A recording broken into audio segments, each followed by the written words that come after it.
Cyprus football, the passion, the thrill. The passion, the thrill. The stadiums roar, you can feel the chill. You can feel the chill. The teams are ready, the battles will start. The battles will start with dreams of glory, they'll play with heart.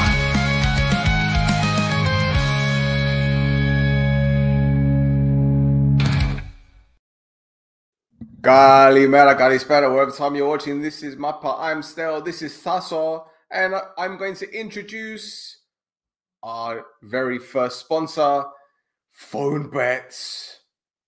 What's going on? I don't know. They took a punt on us, the phone. The phone and the bet. The phone and the bet. Phone bet. Ah, phone bet. Ah, amazing. Amazing. There we go. Thank you, Phone Bet, for taking a punt on us. Of course, yes. Well, if you know the English slang, then it makes sense. So there you go. Yeah. How you doing, Thasso? Are you good? I'm doing good. I'm doing good. Are you doing good?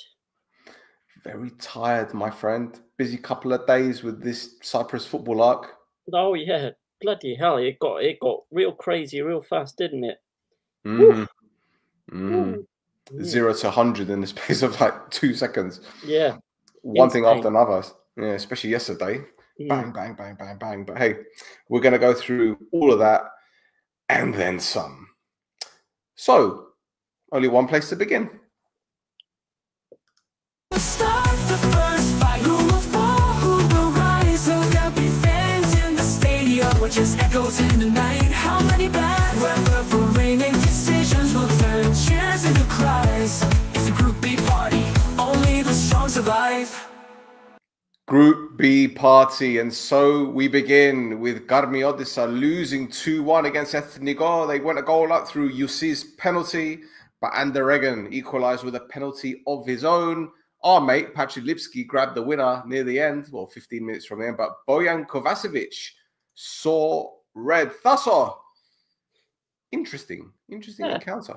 Yeah, oh, there's a great save by Del Miro as well. A fantastic save. But yeah. Careful. Well, the ball was not too close to the hand there. Let's say that. No. Yeah. But yeah, great game to watch for the neutrals as well. I think both teams kind of trying to win the game. I've got to say the state of the pitch at the Dasaki is something else. But you know, Patrick Lipski won't complain. The ball bounced favourably for him to finish with a goal. And Aknar finished with the win. Yeah. Patrick Lipski, the new This Is Mappa correspondent. Correct. Yeah. Yeah, exactly. He's been delivering us news about when Aknar's supposed to be playing. God, we love people like that, man. Gotta love people like that. Yeah, honestly. Yeah. But he's a good lad. I like him. Yeah, absolutely. Yeah. Absolutely. And again, no surprise back in the team when they won. Oh yeah, of course. You know, of course.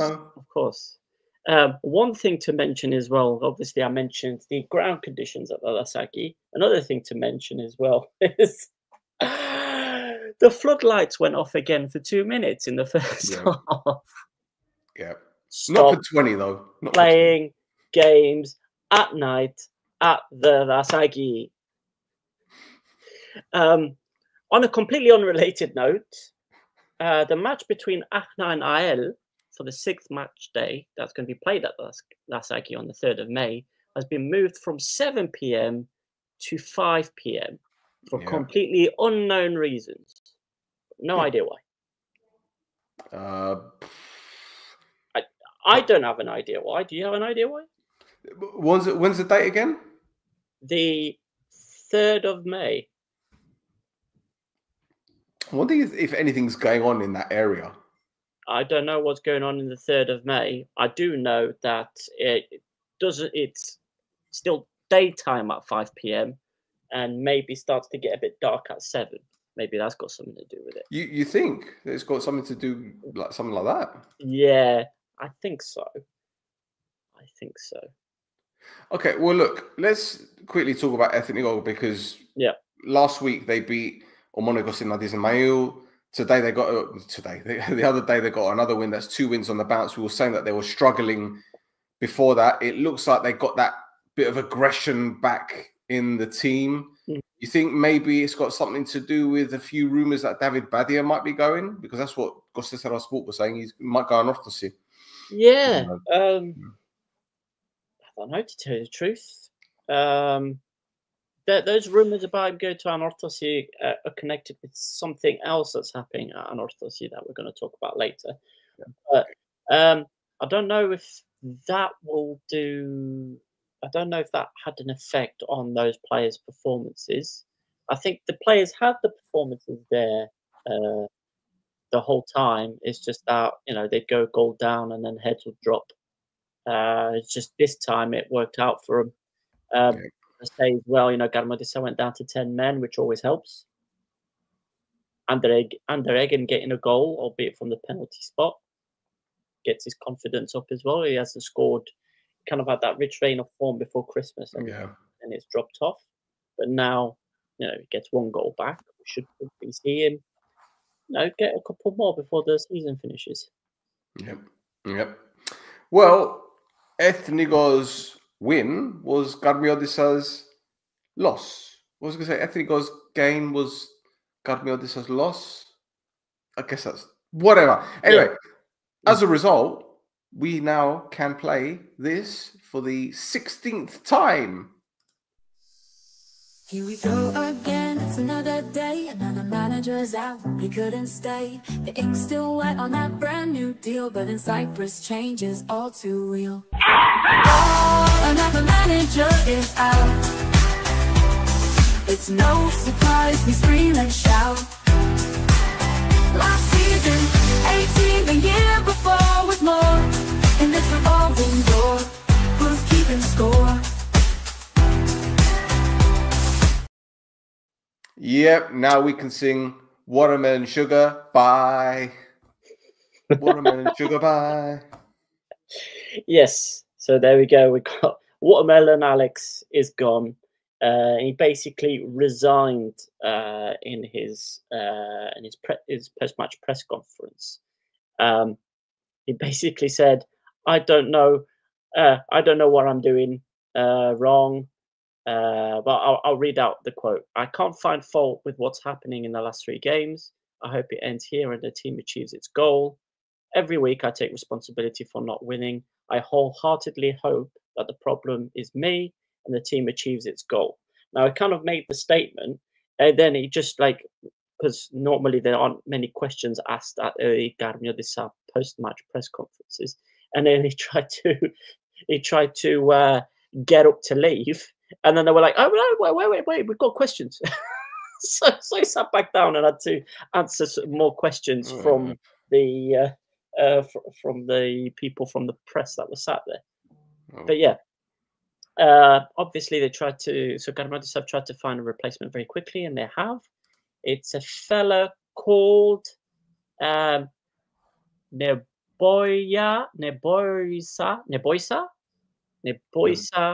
Jandrić. Yeah. Okay. Neboisa, right? That's how you'd say his first name, right? I guess. There's a J and an S in there. Neboisa. Anyway, 49-year-old Serbian. He's managed in Serbia at FK Inđija. Yeah. Voždovac and IMT Belgrade.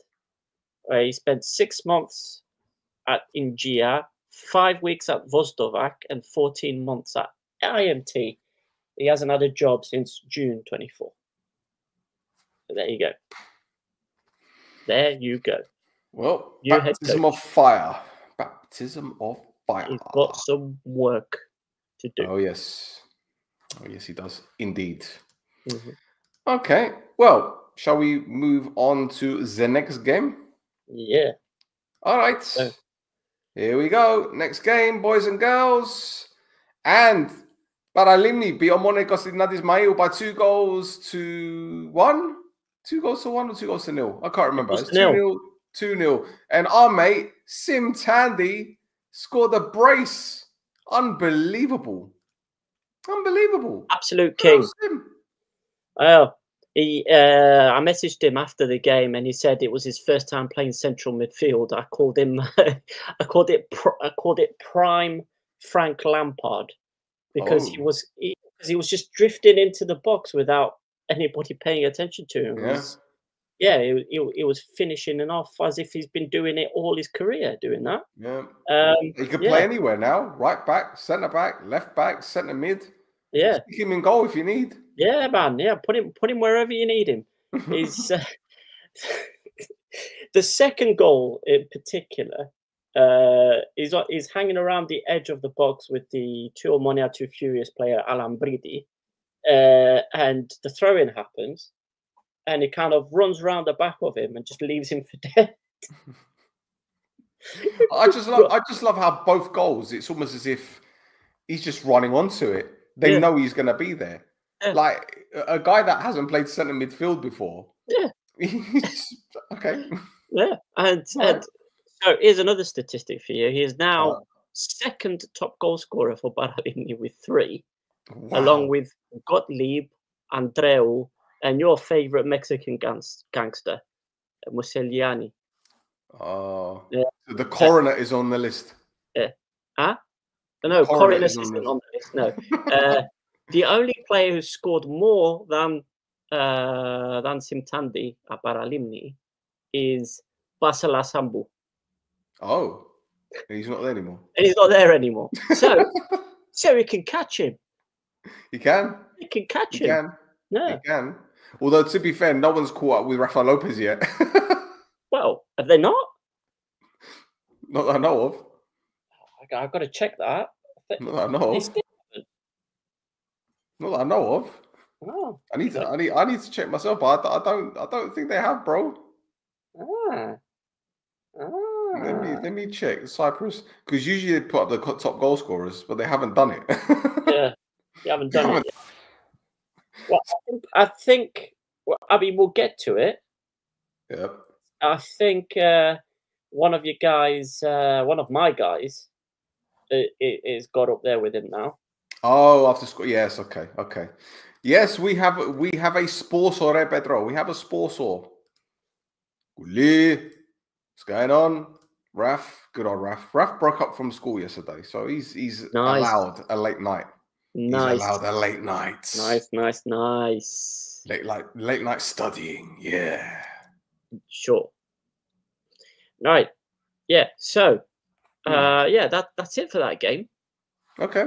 Yeah. Let's move on then. Let's move on. Mm-hmm. Another relegation match.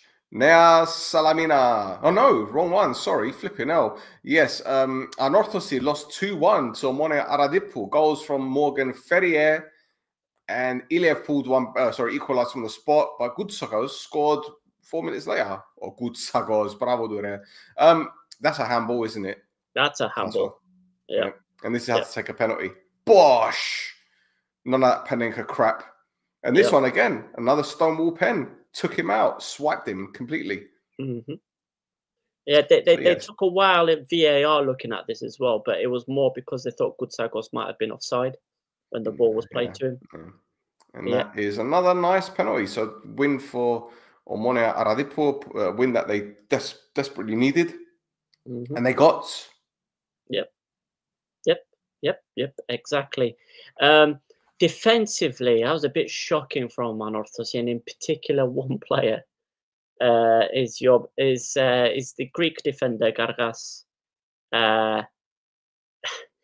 For Ferrier's goal, Conceição plays the ball back into his own box, and Ferrier runs towards the ball, and Gargas just stops running because he's expecting a free kick to be given for a foul, in inverted commas, on Sergio Conceição. Play to the whistle. Anyway, and then he's the one that also conceded the penalty that Gutsagos scored from. So yeah, he didn't have a great game against Omonia Aradipu. No, not at all. But did you see what they were doing before the game with the arranging of who's going to dye the eggs for Easter? No, I didn't see this. No? Well, No. go on our Instagram and then you'll see the video. Oh.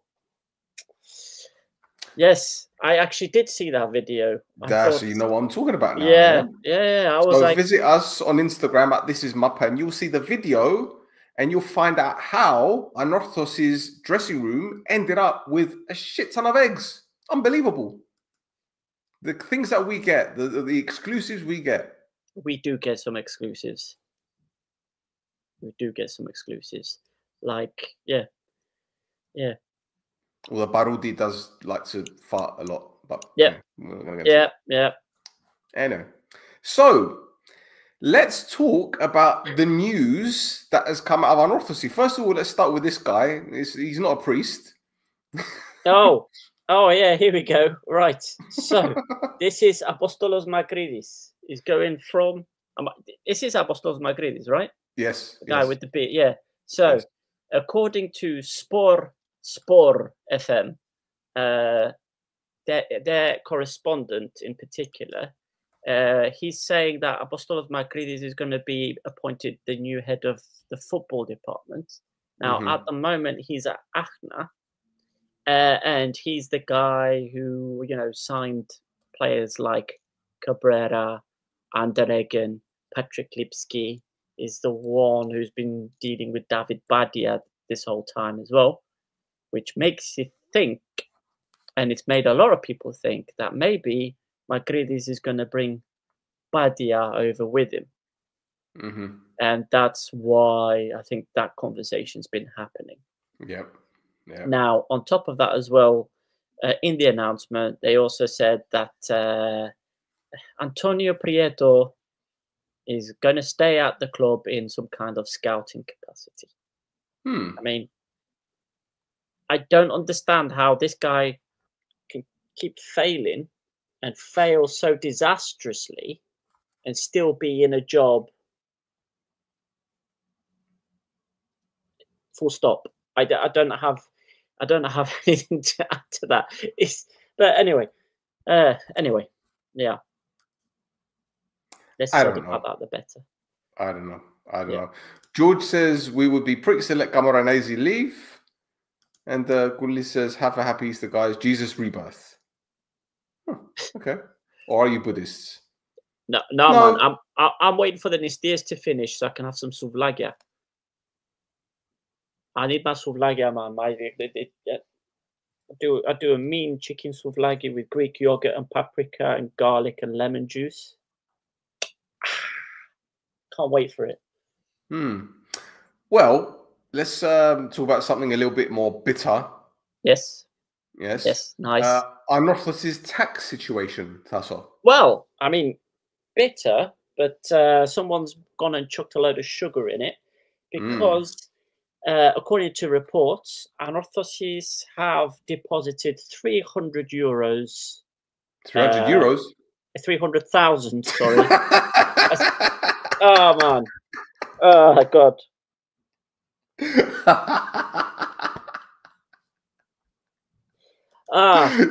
You have a 600,000 tax bill. Here's 300 euros. Yes. So they paid off 300,000 of the 650,000 they owe. On top of that, President of the Republic of Cyprus, Nikos Christodoulidis, has given them a 75,000 euro gift to help towards the reduction in the bill. So that's 375. So that leaves them with 275,000 euros left to pay, which is expected to be settled into 2 installments, which means Anorthosis are not going to face any issues regarding their tax debts. So that's going to be made. Gone. If he's given Anorthosis a 75 grand present or gift, why hasn't he given Apoel and Ethnico and AEL and Apollon a 75,000 euro gift as well? Maybe because they haven't paid any of it yet. I don't know. It could be because Anorthosis are the early ones that said, right, here's a load of money. we're going to try and sort out the rest of it later. Whereas the rest of them maybe are saying, no, we need to agree something first. Well, he did give a speech at their birthday party thing, didn't he? He did. He did. I'm giving him the benefit of the doubt here. I'm not going to claim anything untoward has gone on. I just find it a little bit peculiar. That's all. It is all. a bit strange, isn't That's it? all. Mm. That's all. Anyway, Now, back to the official bit of it, is that the Minister of Finance is about to basically sign a letter that says, okay, these guys sorted themselves out, and therefore they can enter the debt repayment scheme for the other tax bills that they haven't paid. This is MAPA, lads. This is MAPA. All right, there you go. So yeah. Right. Before we move on to the big story, yeah. Before we move on, let's do this one, because I think we need to pat ourselves on the back, because in January we broke a story that Eva Karalambo at Anorthosi was linked with a move to FC Kaiserslautern in Deutschland. Mm-hmm. And lo and behold, I can't put it up for copyright reasons. But if you go on our Twitter or our X, you will see the full clip of Sky Sports Germany mentioning that this player is linked with that club.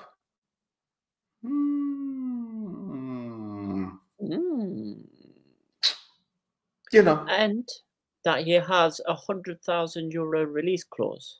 Yeah, although it said 10,000, I think. Yeah, the journalist said it was 10,000, but it's 100,000. Yeah, yeah. You know. So yeah.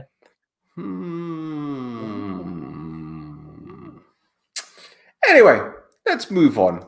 Let's move on, because we have another story relating to Anorthosi. Well, to be honest, it really shouldn't be in the public domain. But, you know, this is Cyprus. As we said months ago, there's no such thing as confidentiality. But here we go, Tasso.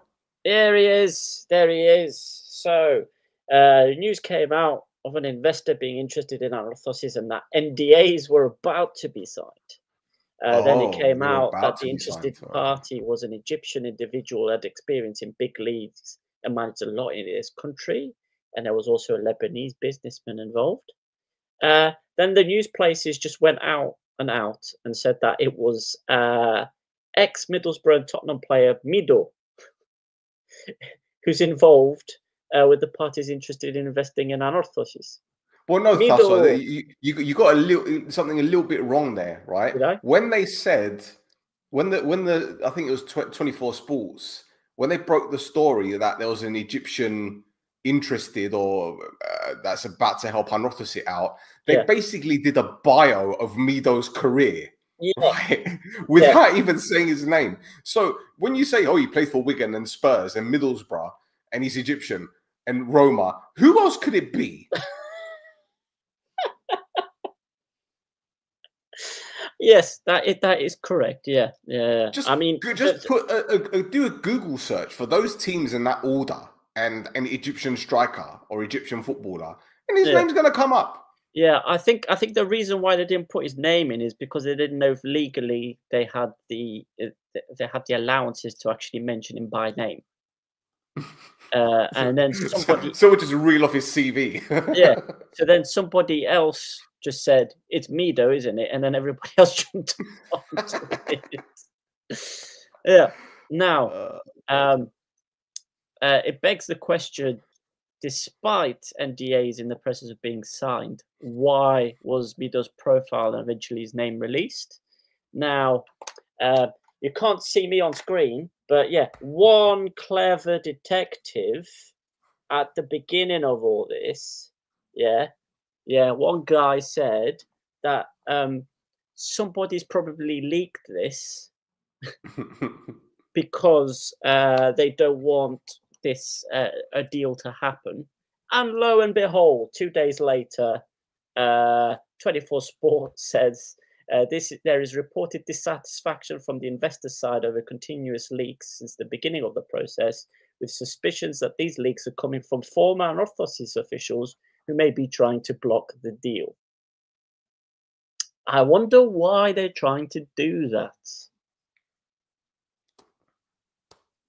Mhm.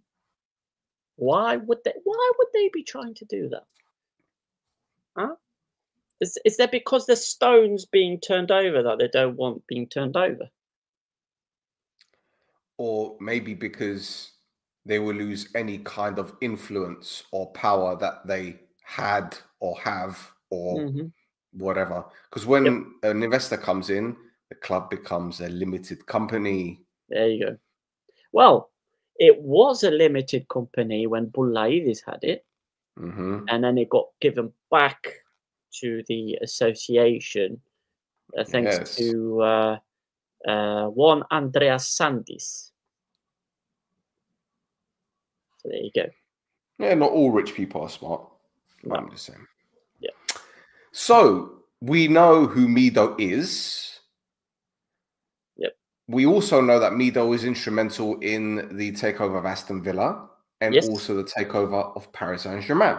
Correct. So if Mido is involved in this, are we talking about, wealthy Arab or North African coming in, taking over Anorthosis, and then making Bafo and Ari squirm a little bit?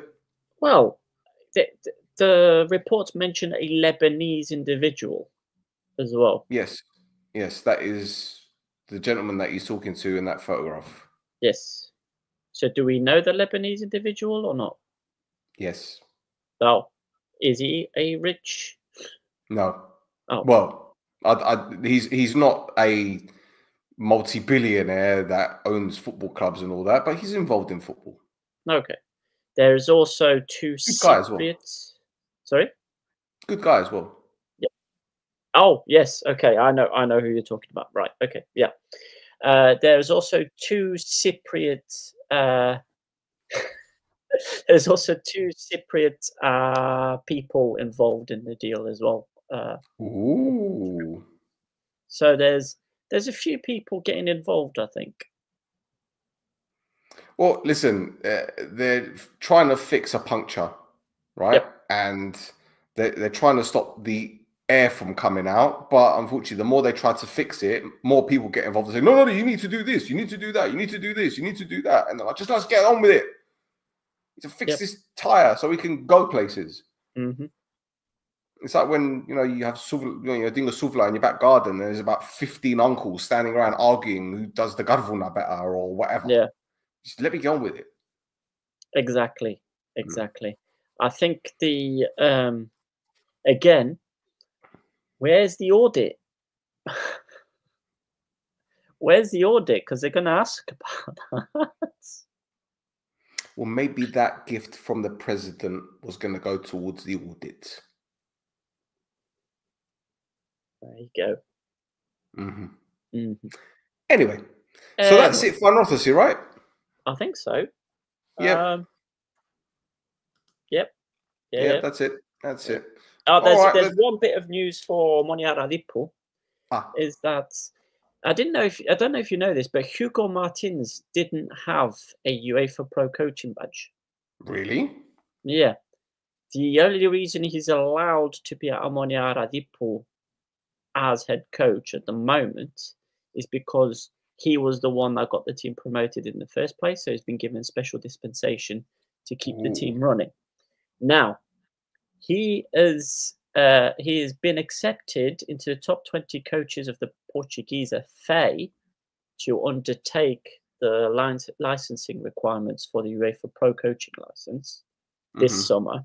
So he will be it will be from now on a UEFA Pro coaching license holder, which means it will make it easier for him to join other clubs in the Prodasnima.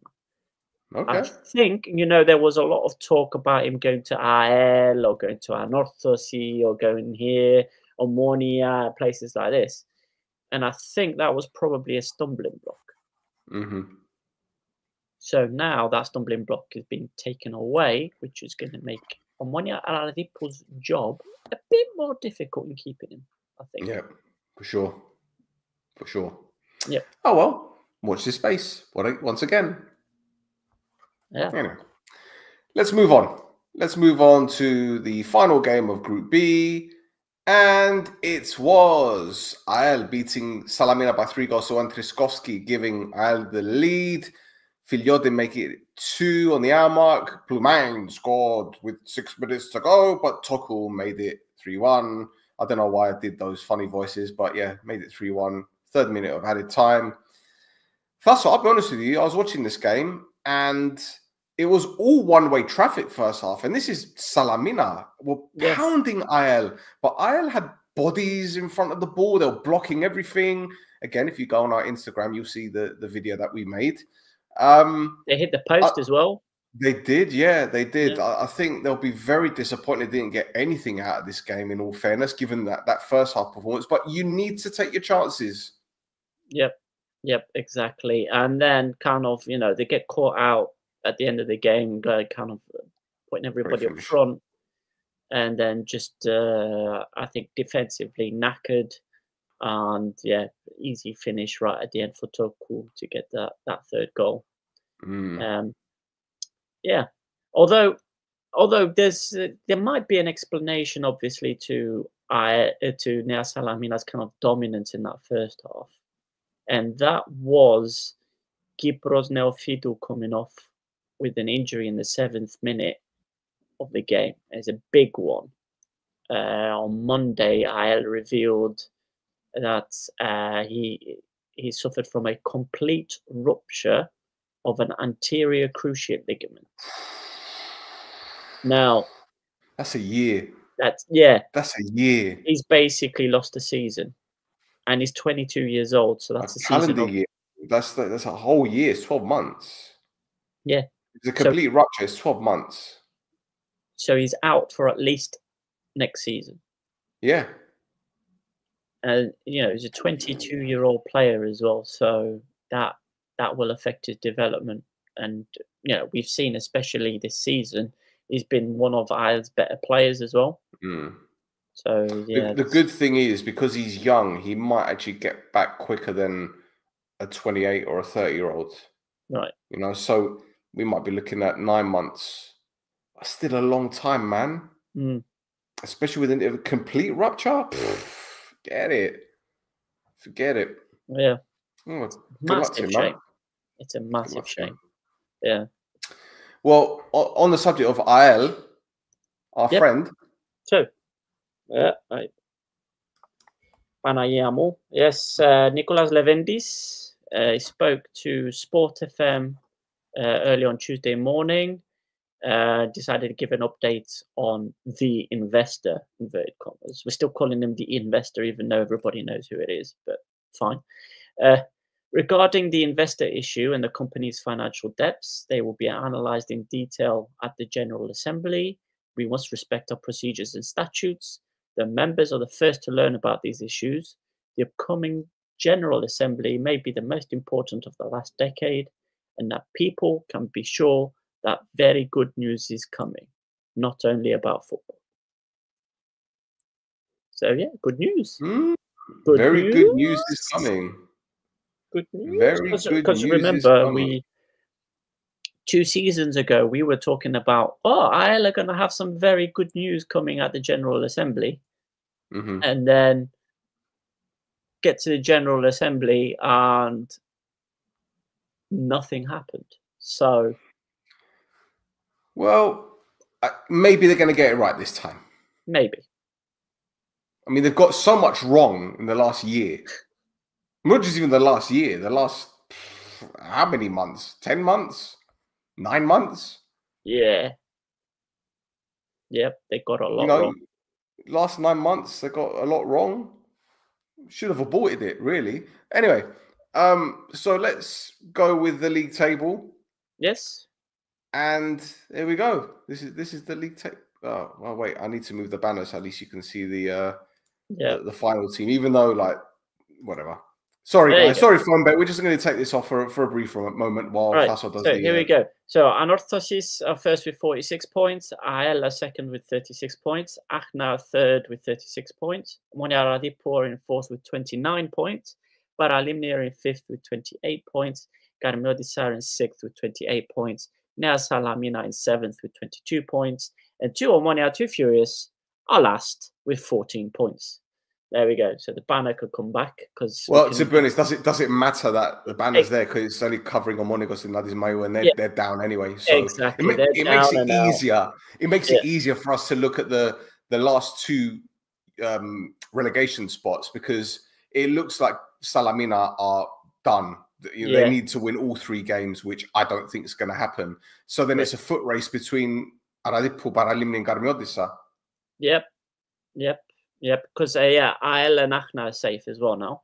But look at that. There's 1 point separating those 3 teams. So it's going to get very, very, very spicy. But Salamina aren't quite down mathematically yet, but like you said, they have to win all 3 of their games and hope that 2 of those 3 have the absolute bastard period of form for the last 3 games. Yep. Oh, well, let's go over to the Group A section, shall we? Yes. When it decides to run. Come on. Here we go. Don't be scared.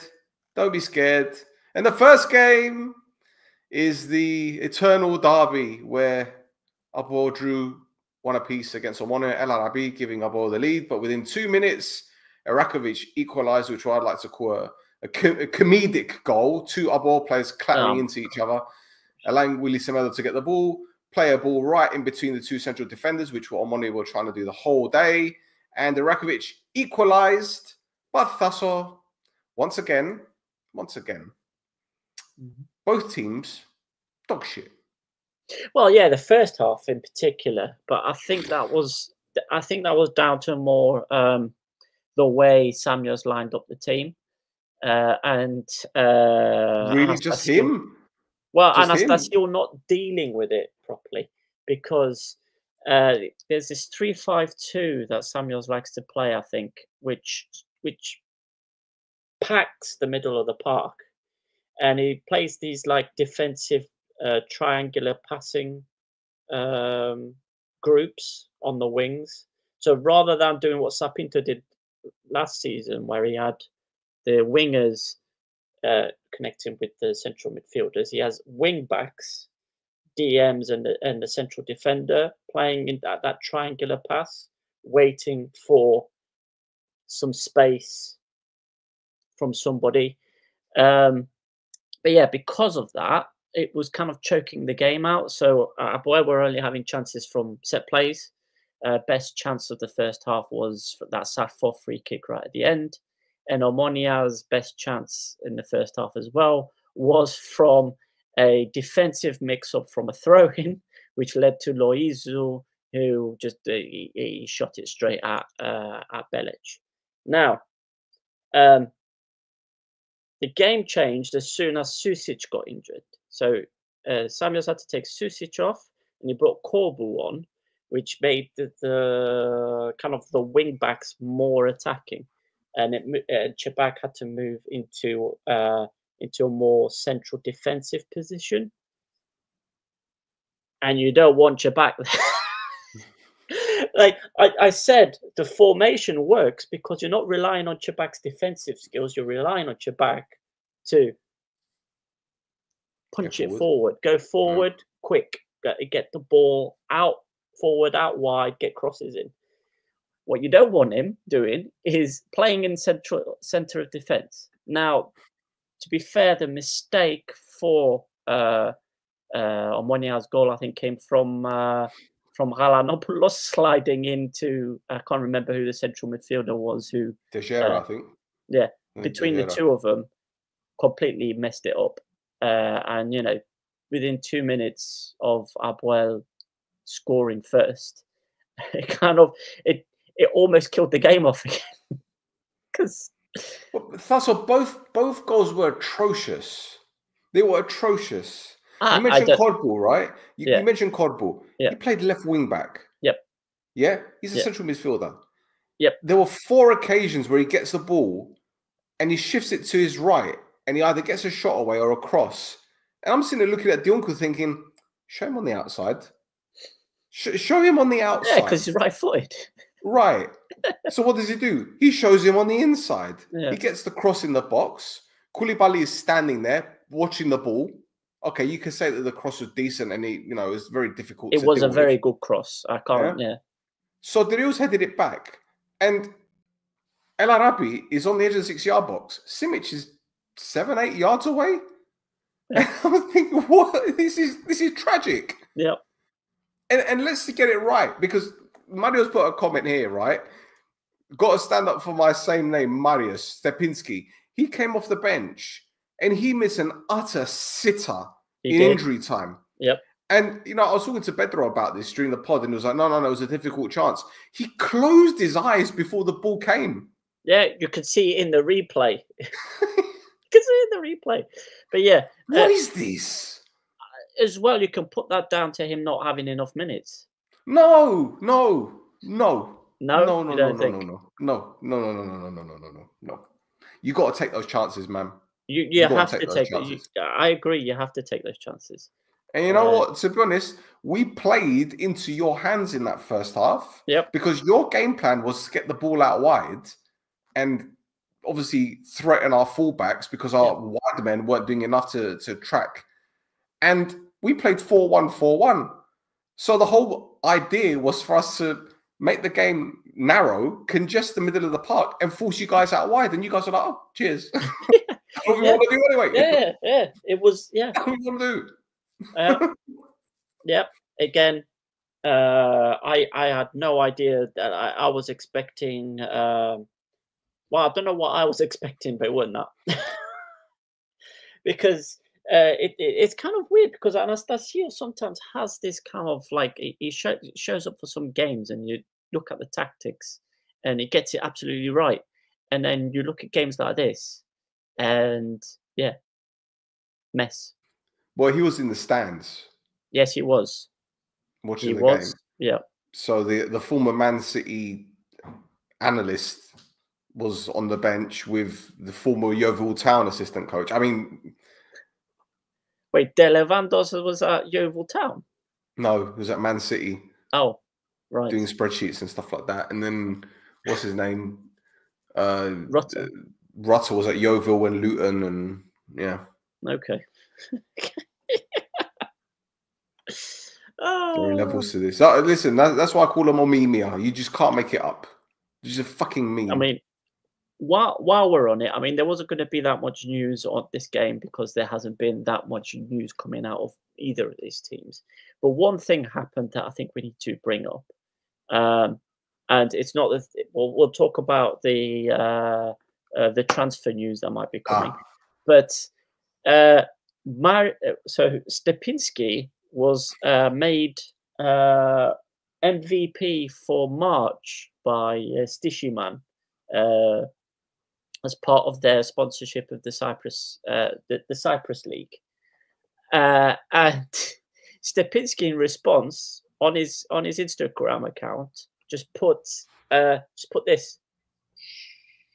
Yeah, reposted it on his stories and put three emojis of doing that. Like, okay. Yeah. This is a guy that wants out, man. He wants out. He wants out. He's done, isn't he? He was expecting to be starting games. He just isn't starting for some reason. But yeah. Well, no, because the coach wants to play a 35-year-old as a centre forward to drop deep and collect the ball in the middle of the park. Give and go. It don't make no sense. No comment. Fucking useless, man. Honestly, it's just a useless club in general. Just useless from top to bottom. Useless. So marzipan dildos. So to move you away from that, before you have a conniption, Mario, there's also some transfer news coming out of Omonia, isn't there? Especially a young player. Absolutely. Go on, son. Yeah. Oh, I thought you'd know a bit more about this, but yeah. So Eintracht Braunschweig Yep. have apparently are interested in Andreas Christou, who's you know a bit more about him. Do you want to give people? Yeah, a little bit of Andrea info? is a product of Omonia's youth academy. He was on loan, well, he still is on loan at Olympiacos. He's been doing really well, even though he's been playing left back. So clearly he's got something about him. He was, where was he? Was it Helsingborg? Helsingborg. Helsingborg, whatever. There's some Swedish team. He was out there last August training. And I just got a message from a German journalist this morning, and he said, "What do you know about this player?" So just told him what I could anyway. And he said, "I says why?" I says, "Well, as a German team want him." I was just joking about it. He goes, "Well, there's a team, mentioned them," and he goes, "I can't tell you too much. All I know is that they're looking at his data, and that's the clearest indication that they're looking at a player when they look at the data." But yeah, it looks like there's interest. Again, I don't know how legitimate that is. I don't know if any mandates are being requested or if Omonia have been approached. I don't know. All I know is that there is some interest, apparently. So watch this space. We might have Kalalambos going to Kaiserslautern. We might have Christou going as well. So Bundesliga 2 will be Bundesliga Zupen. Yeah, because there's also well, no, Fordy is not there anymore because he's in the Borussia Dortmund B team. Yes. But yeah, because he was there last season, wasn't he? He was in the. But aren't Dortmund's B team in the second division as well? No, they're in the Drei. Oh, are they? Okay, fair enough. Okay. But yeah, there you go. There you go. There Did you hear what happened today with the women's volleyball? Oh God! Yeah. So, today there was a volleyball second division cup final between Omonia and Kouris Hermes. Nikos Sokratis Erimis. I thought it was Kouris Hermes. Yeah. The team from Erimi anyway. And there were tickets allocated for the game. The club announced that there would be 300 tickets given to Omonia fans at the game. And you could only buy them at the shop. So some people from Gate 9, the Omonia Ultras, are they Gate 9? Gate 9, well, they're with Omonia Gosina Dismayo. Right, there you go. Right. So, 2 Omonia 2 Furious fans went into the Omonia shop to go get tickets for this game. And the people in the store said that the tickets were only available to privilege card Omonia fans. Yes. And that they wouldn't be selling them tickets. And the privilege card, for those who don't know, is a discount card, which Omonia fans pay 40 euros for. So they get a discount in the Omonia club shop, tickets, and for some of Omonia's partners brands. Yes. So, yeah, whatever. Anyway, if you want to packet of pasta, you get discount. So, okay, so they forcibly bought the tickets, Tasso. They forcibly bought them. As in, I'm taking the tickets and I'm paying you double. Yeah. Which is what they did. Which is what they did. Exactly. Yeah. So it's not as if they stole the tickets. The money was on the table and the police were called. Yeah. So the police were called, and then the volleyball version of the FA basically announced afterwards that the game will be played behind closed doors for security reasons. So there were no fans allowed at this volleyball game, which Omonia ended up winning. No. Yeah. But yeah, there were no fans to celebrate. Oh, it's okay. Perhaps the president thinks we've got into the Champions League now. Well, yeah, because, right, so, because, it's not part of the Omonia Limited, which is what your 2 Omonia 2 Furious fans have got a problem with. It's part of I'm That's only all. I'm only saying it like this because it's how it's spelt, but it's part of the asshole. Yeah, part of the Right? asshole. Yeah, it's part of the Athletic asshole. Somadio Omonia Leukosia. Yeah, so it's part of the asshole, which Gate 9 still support. Right? Hmm. Although that might Hmm. change because they've Hmm. already started. They started a handball team, and they're also starting a basketball team. And do you know what? After all these years of having Somadia, after all of these years of various members entering and exiting these Somadia, not one person has turned around and said, we need to have a Tavli team. They've got esports teams, but they haven't got Tavli teams. Can you imagine? Ah, man. Listen, I just want to see more Omonia shirts that say asshole on them.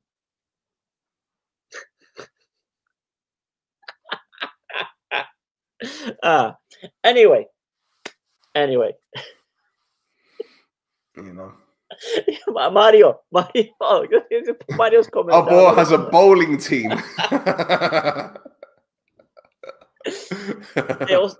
They also started a boxing team as well. Okay. Yeah.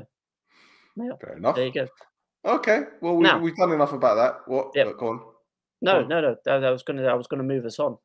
Okay, let's move on then. Yep. Let's move on then. And let's move on to the next game where Ari beat Apollon by 2-1. Diundu gave Apollon the lead with a lovely, lovely finish. But check this goal out from Yannick Gomis, contender for goal of the season. Look at this. The nod down, the little touch, the little slip, but bosh, top bins. Look at that. Have you got the other view? Have you got the good view of it? I hope so. It's the one after this, I think. Come on. Yes. Look at it. Look at it. Look at it. Bosh.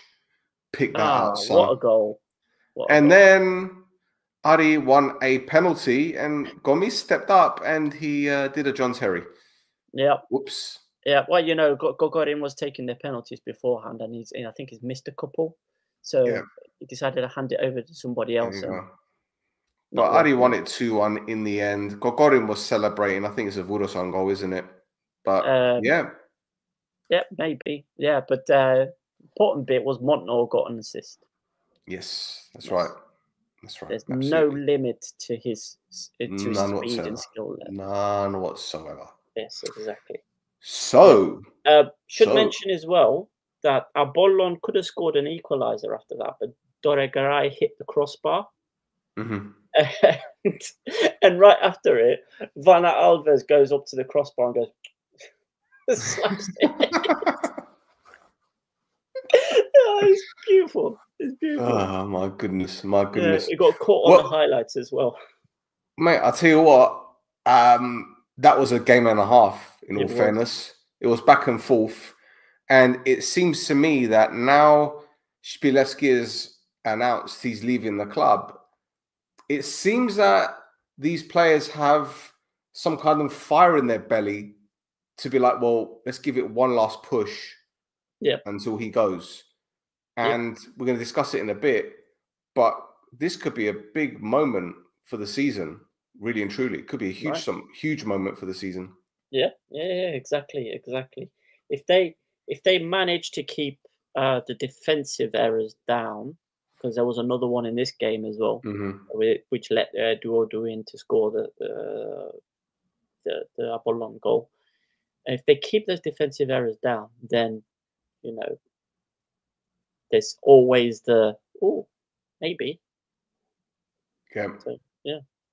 There we go. Now, Ari's win meant that Buffon had to get a result in Larnaca. They went 2-0 up through Tankovic and Sunic. What I loved about this goal is celebration. Tankovic gets a shove. Yeah, he gets shoved, but we don't see it in this clip. Sunic made it 2, but Ike fought back. Aitor pulled one back, and then Rodin equalized. Buffon thought they scored a winner at the end, but it was disallowed for offside. A draw, a good point for AEK because obviously Omonia didn't win, so it's a good point for them. Not a good point for Bafo, Tasso. The lead is now 4 points. Is the Barath back on? Can we get excited now? Is there a proper title race now?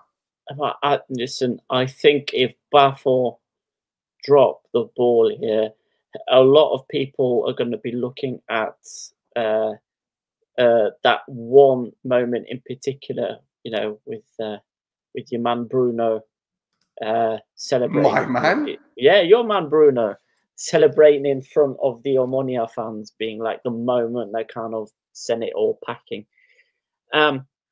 Title race is back on. 4 points. I think there's 5 games left. So, right? That's right, isn't it? Yes, we're halfway through now. Yeah. So 4 points left, 5 games left to play, and they still need to play each other as well. Yep. So it's gonna be some squeaky bum time, I think, for both those teams. Yeah. Well, look, at the end of the day, the way I see it is we need a competitive league. We need a title race. Yep. Last season went literally down to the last game of the season. That was a very, very exciting title race. I don't care what anyone says. It was one of the most enjoyable ones. And even though you guys won it, just the build up, the way that AEK fought back from, the beginning of the season where Oltra was sacked and they brought in Ben Shimon and they went on this incredible unbeaten run. Then there's a drama involving you guys and your head coach and all these other things that surrounded it. Yeah. And it went down to the last game. All right, the final game was a bit shit, to be honest. It was a bit crap, the final game. Let's get it right. But it went down to the final game. But, mate, I tell you, when you look at, the next run of games, who was it? Bafo got Apollon and Arif face Upwell away. It's a bit of a sticky one, man. It is. But, I mean, that's why you have a top 6, isn't it? That's why, it's the best team. Wouldn't change it for the world. Wouldn't change it for the world. Correct. Not at all. Well, Tasso, there is some news coming out of AEK, by the way. I don't know if you've seen this, but it looks like Xavi Roca is about to sign a 1-year contract extension. So I'm pretty certain they'll be happy about that. That was a story that broke on 24 Sports on Tuesday, I believe. There you go. Okay. Yeah. There you go. So yeah, I mean, he's very important to the way things work at AEK. So if he goes, it's going to be a big problem, I think. Yeah. Well, they're going to need a new sporting director for a start. But the thing is, AEK just seem like a stable club, if that makes sense. Even though we've seen managers come and go and we've seen players come and go, they still appear to be stable. You never hear of them having financial issues, players not being paid on time. You never... Okay, apart from the fans that demanded the league title at the beginning of the season, which we knew they were never going to get, But they seem like a stable club. They've got a UEFA Category B stadium, so it's suitable for many games, especially European games. Apparently, Krasava are looking at playing there next season as well. All right, okay. Apparently so, because they can't use a Tyria. So, what they're going to use Alpha Mega? No, they can't use the Tyria because what? The Tyria doesn't want them there? Or they don't want to pay the fees? No, I don't think it's suitable for First Division. Is it not? No. Okay. No. That's why Garmodis is not playing there. All right. It's like the Magario, basically. It's like the Magario. I mean, it's basically the Magario. We'll get to that in a minute. But yeah. Okay. Yeah. I know. Right. So that is it. There's no news from... What? No. What am I talking about? There is news from Bafo. Correct. Yes. There is. So what I did... Yeah, so I lumped it together with the other news because it's all about the Stadia. Sorry. But yeah, no, it's fine. It's fine. We can talk about it now. So as the Cyprus Sports Organization announced they are entering a new stage of discussions about the Stelios Kyriakidis and other grounds in and around Bafos, including at Yeroskipu. Basically, the statement said that they're opening all kinds of dialogues with all kinds of people for doing all kinds of stuff. We broke it down earlier on in the season that for this stadium to be built, first they need to update the community ground at Yeroskibu, because that's where Bafor will be playing while the works at Stelios Kyriakidis are done to make it look like what we've got on screen there. But before they do that as well, they also need to redevelop the Iagovio in the center of Bafos, next to opposite the road to the Dimachio, because they need a sports track there, which this new stadium won't have. It won't have the running track around and for athletics. So those things need to be done before the Stelios Kyriakidis can be redeveloped or handed over to Bafor for them to redevelop. The discussions that the CSO is currently having is about Yeroskibu Community Stadium in particular and the Iagovio. Is that right? I think I've broken down everything there. No, that's spot on. That's spot on. What I will say is, I think their stadium kind of reminds me of Mulakona. Do you know what Mulakona is? Yeah. It does. For the benefit of those that don't know what Mulakona is, let me bring it up on the screen. That's what it reminds me of. There it is. Doesn't it remind you of that a little bit? Yeah, it does. Yeah, or the what is it? There's the Dairy Lee sticks. Yes, or the Kinder sticks, the Nutella ones. Yeah, where you got the yeah. Or you could say it's a toilet and a bidet. Yeah. Okay. Fine. So they've got the football stadium, and then next to it is, what is that? Just going to be all purpose, volleyball, or it looked like a volleyball? Yeah, it looked like a volleyball or a tennis court or something like that. Yeah, all purpose. Let's just put it that way. Yeah. There you go. Well, good luck to them. Good luck to them. Anyway, speaking of the top 6 teams, the cup semi-final draw was made. Tasso? Yep. We have got. Go on. So we've got Omonia versus. You do it since your team isn't in it. You do. Yes, exactly. Yeah. Woo. We got Omonia versus AEK and Bafos versus Apollon in a repeat of last year's semi-final. That one. Yep. Makes you wonder if Apollon are actually going to play their best player in that game, unlike last season. Yep. But yeah. So, what are the odds? Fun bet. They're not responding. But I was going to ask them, what are the odds on the same cup final as last season? Good shout. Is it? Oh no! I thought I was getting a message there. Nobody's ringing me from FunBet. No, never mind. No. Interestingly enough, Kvida can't play against Bafor. Yeah, a weird deal, that one. Well, it was similar to what happened. Was it Bruno that joined Bafor last season from Omonia, and he wasn't able to play against us for the season? Okay. So it's a similar sort of deal. So Kvida's gone to Apollon from Bafor, and part of the agreement was he can't play against them this season. It's almost as if they knew that was going to happen. Almost. Anyway, what have we got next? Well, should we do the league table first? Yes. Sorry. My bad. There you go. Oh, there we go. We can see all of them this time. So we've got Bafos in first on 72 points. AEK in second with 68 points. AEK in third with 61 points. Omonia in fourth with 57 points. 14 points. 15 points. Apoel in fifth with 48 points. 24 points. There you go. And Apollon in sixth with 45 points. Yeah. Yeah. So there you go. It's going to be spicy for that top 2. And Tasso, look how many goals both the top teams have scored. Look at that, 58 goals. 58. only Omonia scored more. Yeah. And there's only 3 goals difference with the conceded. So goal difference of +3 for Buffalo, which it means nothing right now because it's head-to-head as well, isn't it?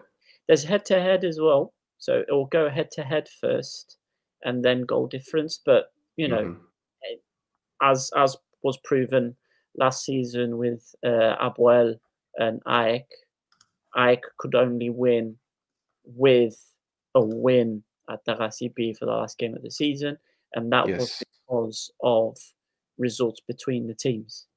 So correct. Yeah. Correct. Although this season, let me think. Hang about Ari. Have they done against Buffalo this season? They beat them at home in the championship round, 1-0. Mm-hmm. What was the score away from home? Was it 1-1? I can't remember. What was the score in Buffalo?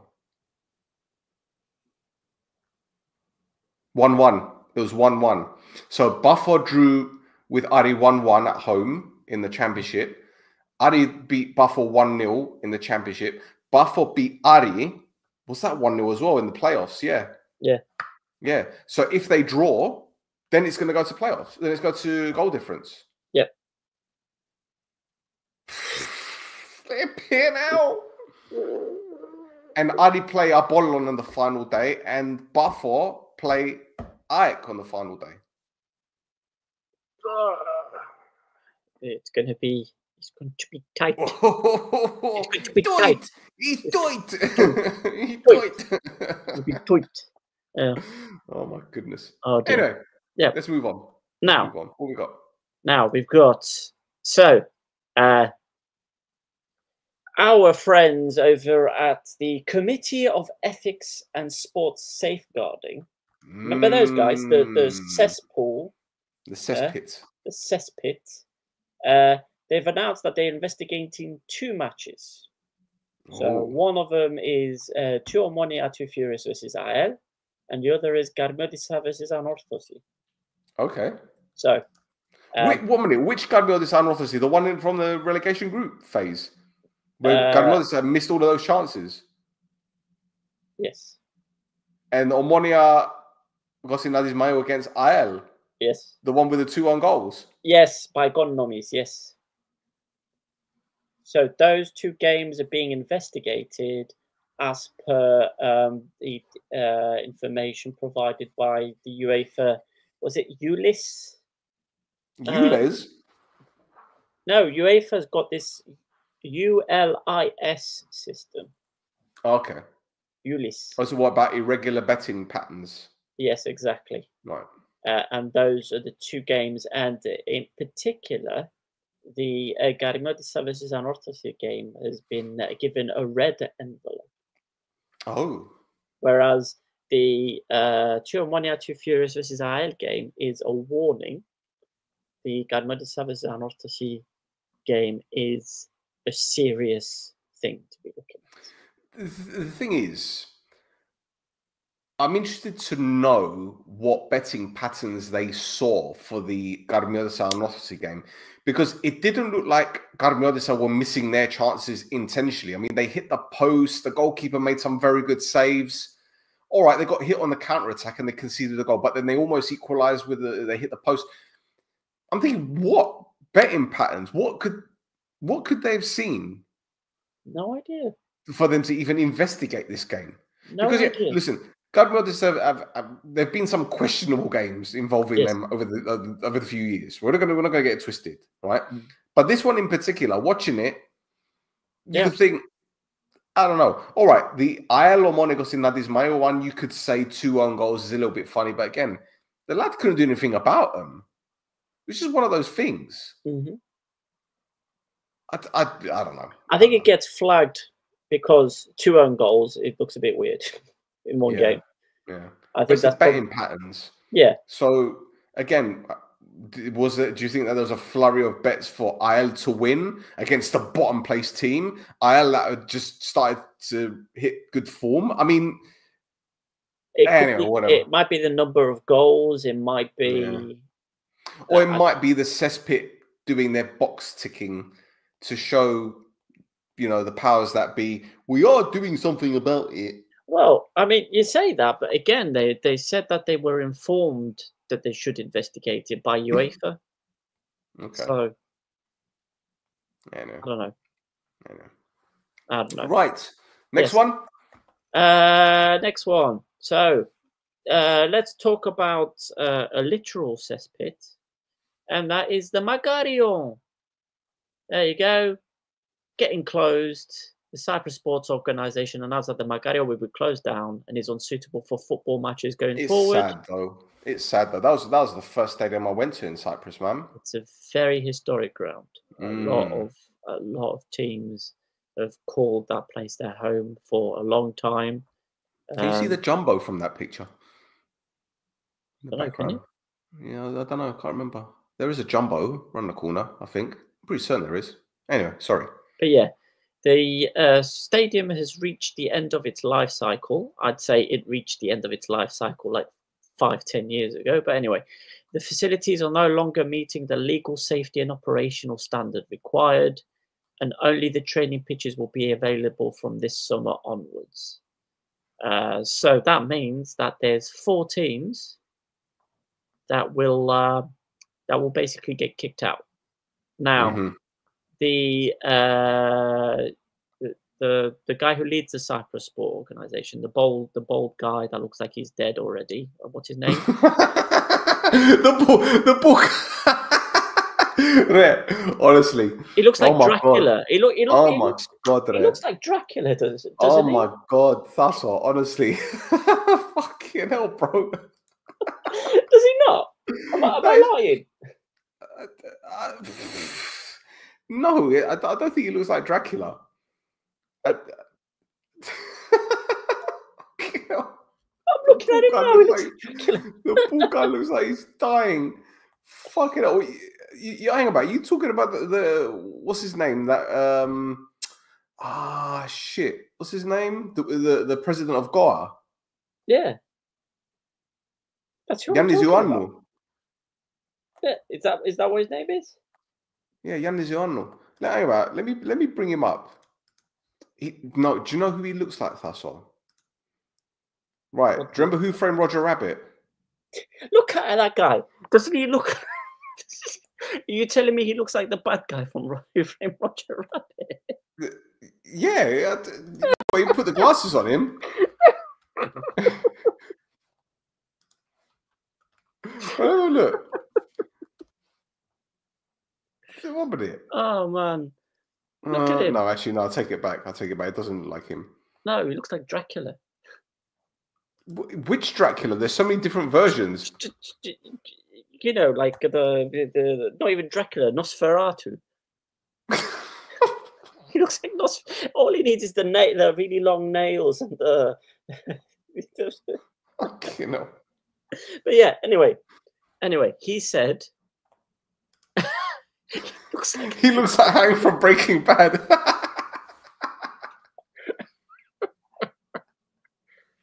Oh my god! Oh dear! I've laughed myself into a headache. Yeah, no. Right. He looks like him after the court decision that he will get if he gets it. They're going to turn it into track and field. Okay. That's correct. Yeah. So part of the announcement was that they're going to modernize it and turn it into a track and field stadium, and in particular, a training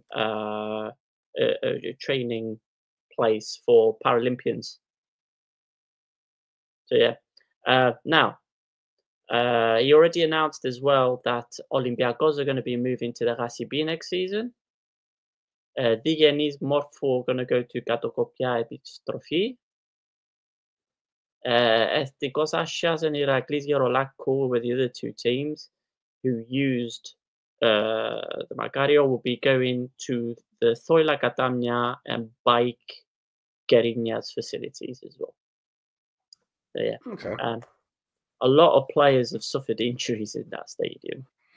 Oh yes, I think Jordi Gomez. Well, no, Jordi didn't do it. I think Ernest Asante did. Yeah, one of the 2. But when we played them, I think it might be in earnest. But yeah, ACLs. Yeah, a lot of ruptured ACLs. Achilles. Yeah. As well, the facilities. I mean, I had Ruslan post a comment, or Ruslan posted a comment saying that every time he went to that stadium, he found new and unknown horrors. So yeah, it's booby trapped. The whole place is booby trapped. It's bad. I could just imagine Ruslan. You know that scene in The Simpsons with Sideshow Bob where he's stepping on those with the rake. With the rake, yeah. Push. Ruslan going to the Macario, just getting.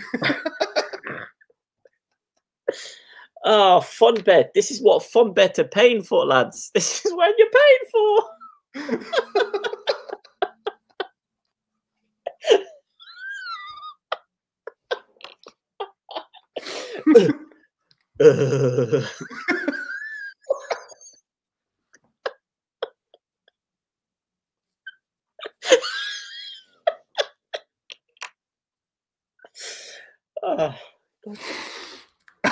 Oh, I'm giving myself a migraine. Right. Okay. Shall I text him and ask him if he's stepped on any rakes?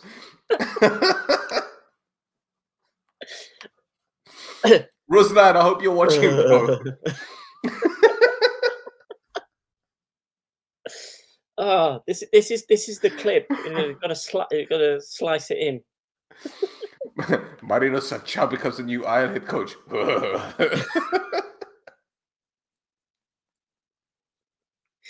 Oh my god! Oh dear. Right. There's more. There's more we need to talk about. Right. Let's move on. Iron fans get a home match. What's it called? Home game stadium ban. Sorry. More on that later. Right. It's not Ireland, don't worry. Now, 2 bits of news for Cypriot players abroad. Yes. So we've got Hector Gybrianou scored as Peterborough won the English Football League trophy. I can't remember what it's called now. You know, it's what the LDV Vans used to be. Very, very something. Ventu, Ventu. It was, Anyway, so Peterborough won the EFL trophy at Wembley versus Birmingham. This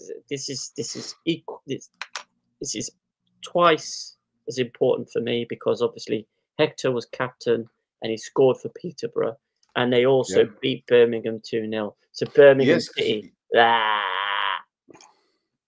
That's not nice. It's not nice, but they deserve it.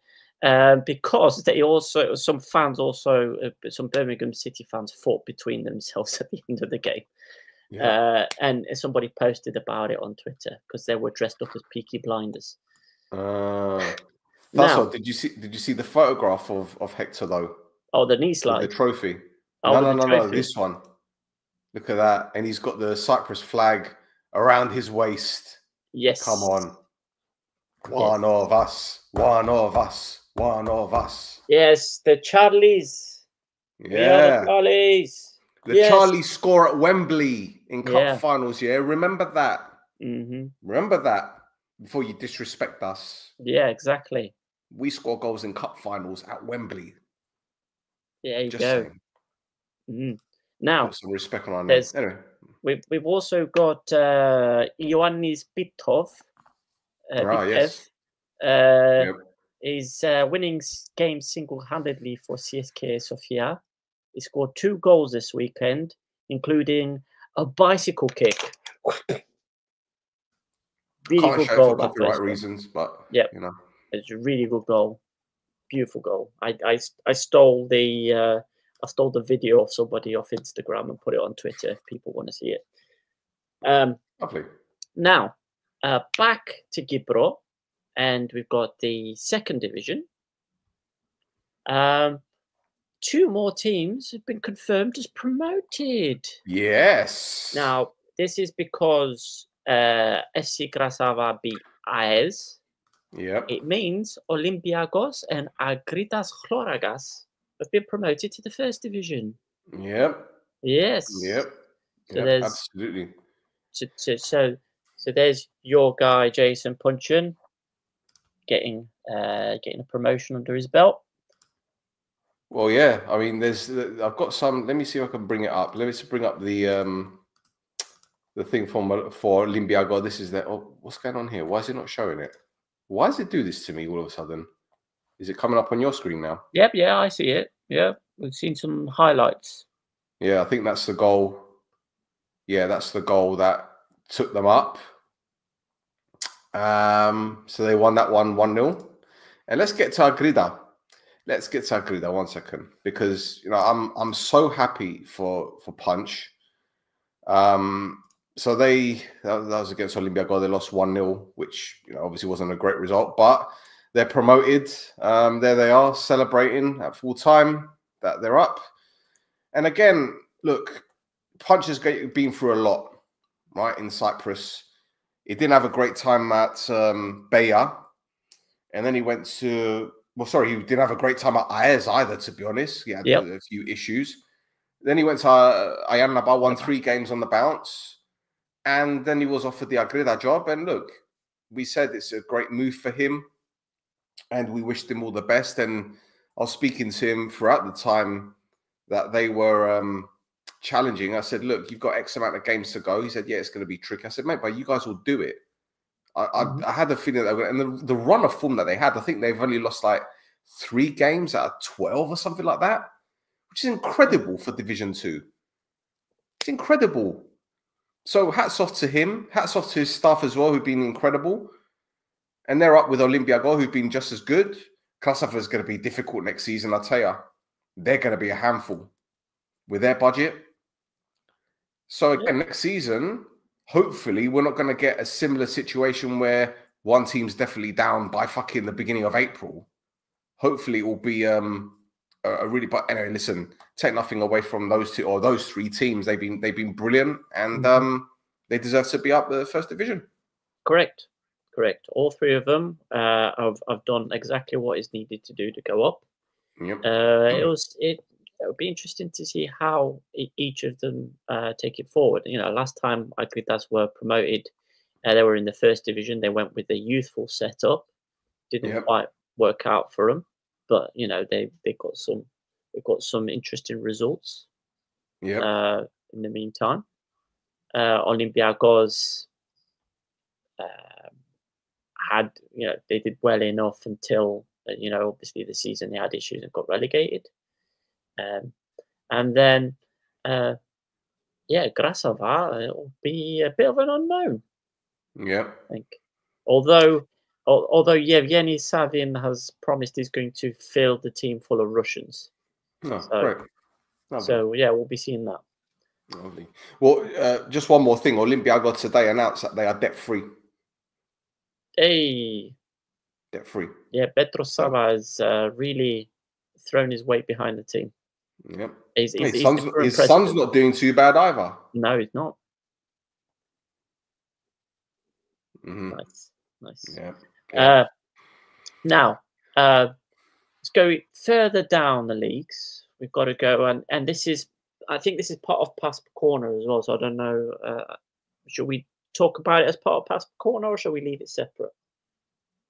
Let's do Pass Corner now then. Okay. Yes. So, firstly, PASP released a statement quite earlier on during the This Is Mappa week, stating basically that the team Beja 2014 have not paid their players for 3 months, and that the players were going to go on strike indefinitely until they get what is owed from them. They originally held discussions with the team and said that they would stop the strike if they were given at least half a month's pay, to which Beja 2014 ownership responded that they couldn't even do that. So PASP has been supporting the players in their strike, which has angered the Beya 2014 ownership, where basically they kind of attacked PASP in their statement. So firstly, they said that PASP have basically gone out and brought the statement out based solely on unverified player phone calls and not doing any prior investigation or communication. They asserted that the club has fulfilled all its financial obligations according to the players' contracts, that all original contracts were submitted to the Cyprus FA and players have their own copies, and all players are legally registered. The club demanded a public retraction from PASP, otherwise they would take legal action within 24 hours.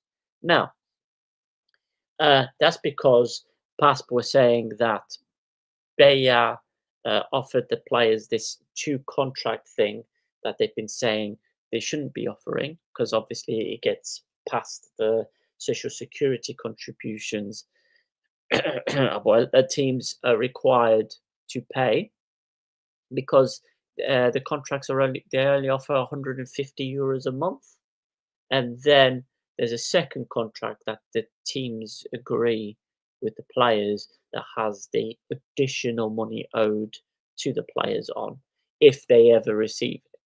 Now, that's Beya is saying, yeah, no, they're getting paid as they're supposed to legally, as per the contracts we've registered with the Cyprus FA. Doesn't mean that they've not been given an illegal contract that says you should be being paid extra as well. Anyway,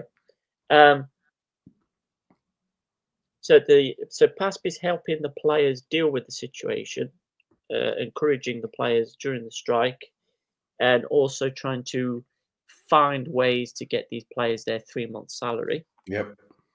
Obviously, the foreign players are a bit more. Well, the foreign players are protected further than what they previously were, thanks to the FIFA ruling that says that foreign players shouldn't go to the Cyprus FA's. What is it? The board that doesn't work. The commission. The commission for contracts and that kind of stuff. Yeah. Anyway, that doesn't work. So instead, foreign players can go to CAS. CAS, take Court of Arbitration and Sport. Take that directly to CAS. So they're helping the players do that as well. Now, I didn't see a further statement come from Beya. However, the next statement I did see from PASP, which I think is a great statement, it was, given the withdrawal of the announcement by Beya 2014, PASP does not find it necessary to respond to the withdrawal statements. We stand by the accuracy of the content of our previous announcements. Which I kind of just imagine, afterwards the Barack Obama kind of like microphone walking away. Yeah. So something happened behind the scenes. So obviously the truth happened, which made it the Beya 2014 board retract the statement. Yeah. But then fast forward a couple more hours. There you go. And we saw the team lineups between Othello and Beya. Yep. Othello had the starting 11 and the subs. Beya, 8 players. 8 players on the pitch. Yes. Yeah. So the story continues. Yes. So Othello should we? Goes, go on. Sorry. Oh no, you were gonna. No, I'll let you carry on. No, I'm gonna simplify it. Othello was 7-0 up at half time. They came out for the second half. They scored an 8th. And then 2 Beya players went off injured. And as per the rules of football, you can't play with 6 players. The game was suspended. In fact, it was suspended and was taken off the CFA app. That game isn't on the app. They took it off. So Othello have won 8-0. And I'm interested to see what happens with Beya, because obviously the CFA have to get involved. Surely there must be some kind of punishments that are going to be due for this, surely? Yeah. So, what Vrionides normally does is something like if not enough players have been registered for the match or things like that. What normally happens is Vrionides gives an automatic 3-0 loss. However, he would only give a 3-0 loss if it doesn't provide an advantage to the team that had the problem in the first place. So it will still just be an 8-0 loss, but a massive fine to go with it. A massive fine, which, according to Beya's own finances and their own board, who admitted to the players that they couldn't afford half a month's salary, they don't have. Now, Beya as well have been relegated to the 3rd division already this season, which means, problems. Well, And- don't forget, this is the same Beya who I'm pretty certain it was this time last season. We saw a load of stories coming up on their on their Instagram about certain people that were, how shall we say, taking money or something along those lines. Remember that? Yep. Dear fans. It wasn't Beya, it was Yeroskibo, that one. But then, if you remember correctly, the owner. Oh no, sorry, no, there was Yeroskibo, but there was Beya as well. You're right. Yeah, but I apologize.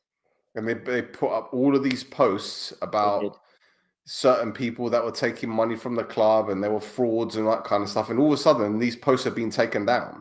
Mm-hmm. You know, very, very strange. Very strange. Yeah. In fact, they released a statement on their Instagram, and it was, let me find it. Let me find it because I'm pretty certain I had it on my phone. We talked about Beya in the summer being taken over as well by a Portuguese sports agency. It says here, I'm excited to announce that Apex Capital Global LLC has officially joined forces with Beya, marking a new era for the club. That was August 2024. Yeah. So that fat load of good that did. Yes. Oh well.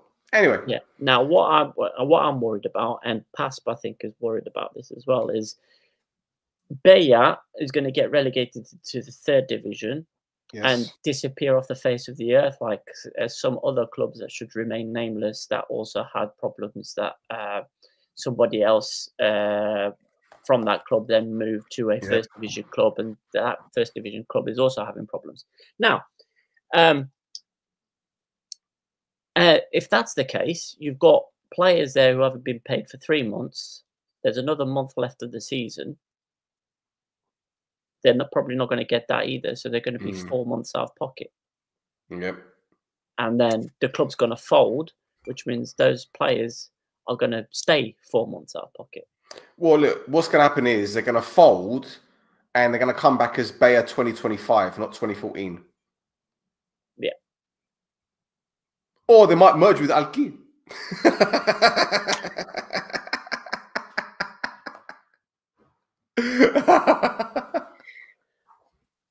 Yeah. One end to the other. But wouldn't surprise me. So that's the PASP thing that I've got. Yep. But you that's also have no, there was something else. No. Not that I know of. Okay. All right. Not that I know of. Let me think, because my brain is a bit like a lava lamp at the moment. What else is there to do with PASP? I thought there was something else, but wasn't there something to do with young children's sports? Yeah. So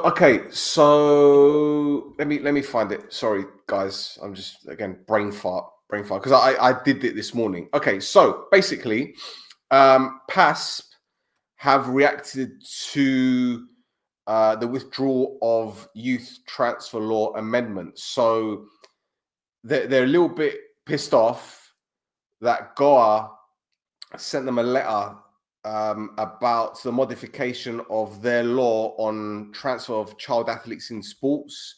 Now, apparently, this is going to be withdrawn from a legal technical review, and this could be reconsidered as part of a forthcoming unified sports legislation. So basically, Spira said that there's been multiple violations of children's rights. The current system prevents all children from participating in sports. There are serious issues with athlete registration systems. GOA hasn't regulated the registration and the transfer systems for children. And there's a serious legal issue concerning how clubs and federations operate. The excessive binding of child athletes to a club and the refusal to grant transfers is incompatible with the provisions of the UN Convention on the Rights of Children. So, yeah, but apparently it excludes children from sport and is a violation of Article 31 of the UN Convention. So this could get really, really ugly. This could get, I can't believe I forgot this, but yeah, this could get really, really ugly. And the fact that Spiron knows, you know, I would say he knows the laws inside out, but he goes through them with a fine-tooth comb. And if there's anything that could really land GOA in the shit, GOA are going to need to fix this sharpish. So, yep. Anyway. That was past corner. Yep. Now, the last thing on my notes is everybody's favorite lawyer. It's time to spin the wheel. What is coming? We don't know. Spin the wheel now. He's back. Right. So it was very busy. It was very busy over this week because there was 2 lots of First Division Group A games. And there was also a load of Group B, a load of Second Division stuff happening. Now, first of all, he gave. So we've got Ioannis Anastasiou getting the red card against Aris, but that's not what he's been fined for. Yeah, he's been fined for continuing to give his team instructions following the sending off. Because he gets sent off, he's supposed to be cut off from the team. That's why. So I said after the game, I think I mentioned it on No Choftes in the comments. I said after the game that it was taking so long for substitutions to happen for Omonia because Anastasiou was telling Steve Rutter, and Steve Rutter was telling De Levandos. So they thought they could maybe bypass it that way, and that's why.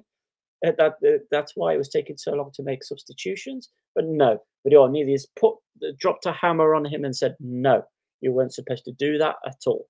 So that's the first one. We've got Beja back in it. Beja player Rogerio da Silva has been banned until October the 2nd and fined for pushing and cursing at the assistant referee in their game versus Anaheim. They're really clamping down on putting hands on officials, isn't it? So we've got here as well. Another player, Savas Michailidis, has been banned for 3 games and fined for swearing at the assistant as well. Okay. So Beja have also been hit with a fan ban for 1 game and fined because after the match with Anaheim, staff and players entered the referee's locker room, which required the intervention of security and the police. Okay. So, Beja, on top of the stuff that's happening next week, I wasn't got this stuff for this week that they have to deal with. So that's shit show, man. What a shit show. It also kicked off in the Aspis Pilas versus FC Levadia game in the 3rd division. We've got Aspis Pilas assistant manager Christos Modestos, staff member Kostas Costa, and player Paraskevas Houtris were all sent off. We've got 1 match bans, fines, 2 match bans based off of cursing out opposition players, referees, opponents, and arguing and all kinds of stuff. Here we go, and then there's one more which will also there's two more. So first of all, Abuel have been hit with a 1-match ban for fans for away games because fans used flares and firecrackers and then threw them onto the pitch in the game versus Buffalo. So no away fans for one game because of that. Right? And then finally, so this one I warned Stell already. It looks like we're gonna have. I thought we weren't gonna play the theme tune because Stavros Dimosenos didn't get up to this week, but it turns out we do have to play the theme tune.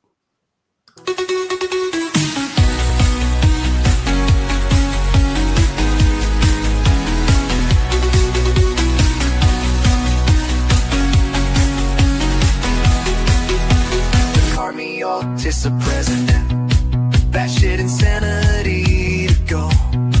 He went on Super Sport FM again.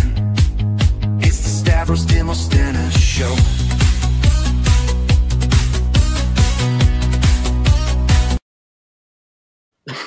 I'm sorry, just him just slapping the kids' heads.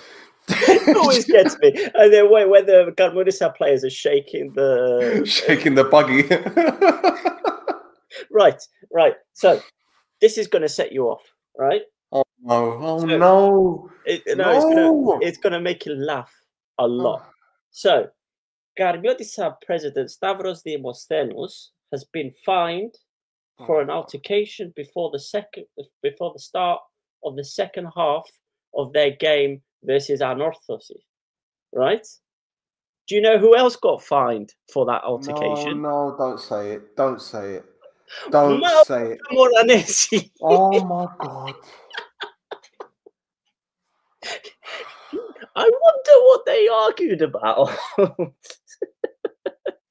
The coach that quit because he didn't play the president's twin sons. No. They can't have argued about that, sure. It doesn't say. It says there was an altercation between the two.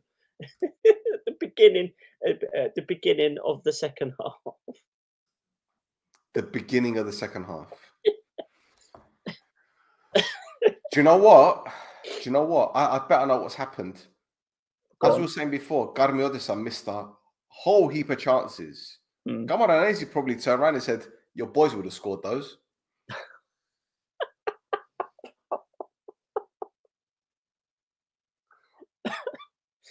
Oh dear. So yes, that one caught me off guard. I wasn't expecting that on my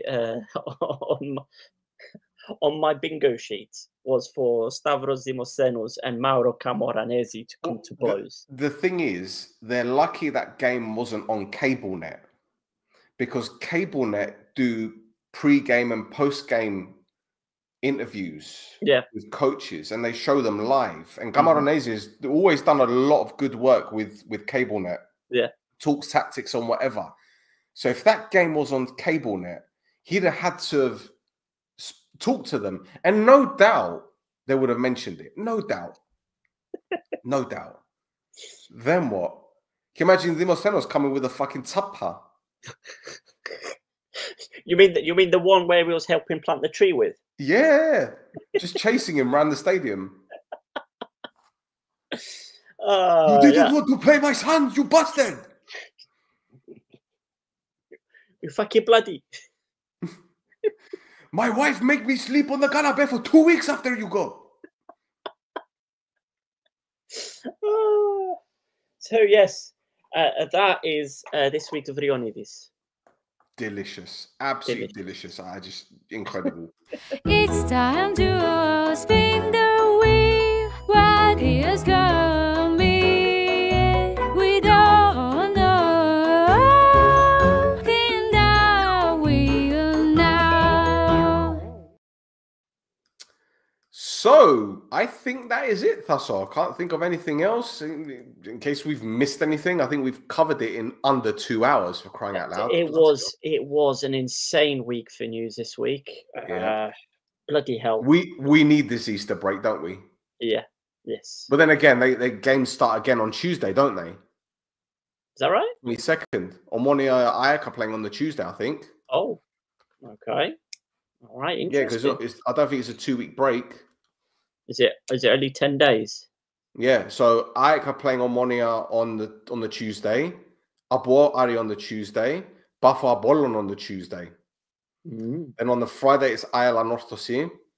Then on the weekend, you guys are playing Apollon, Ari Aek, and Omonia Bafo. This is the 26th, 25th and 26th, by the way. Mhm. And then 27th, Ari Aek. Oh, and Garmo de Omonia Cosinadis Mayo on the 28th. And Paralimni Salamina on the 28th. It's And a bit- Omonia Ethnico on the 28th. it's busy. It's busy. Flipping hell. But yeah, so it does mean that we'll have some games to talk about next week. Yeah, Malaga, we got, yeah, that's right. Next We've Wednesday. got 3 games to talk about on Wednesday night. 4. 3. Bafo Apollon, Apoelari, Aek Omonia. Yeah, Group A, sorry. My Yeah. bad, yeah. Gadishimas, man. Anyway, we'd like to thank our sponsor, PhoneBet, once again for putting up with us. I think they probably want to cancel our our agreement after watching this one. Don't forget to give us a follow on Instagram and X at This Is Mappa. Thasso is at Flares Gafes. Thasso, is there anything else you want to add? Not much from me, my friend. Not much from me. Just you know, when the time comes, happy Easter. Exactly. And yeah, have a good time, everybody. Get the fugu out. Get the fugu out. Yep. And be careful with your fires, because Yes. we know how things happen in Cyprus. So yeah. Yeah. Happy Easter, boys and girls. Bye.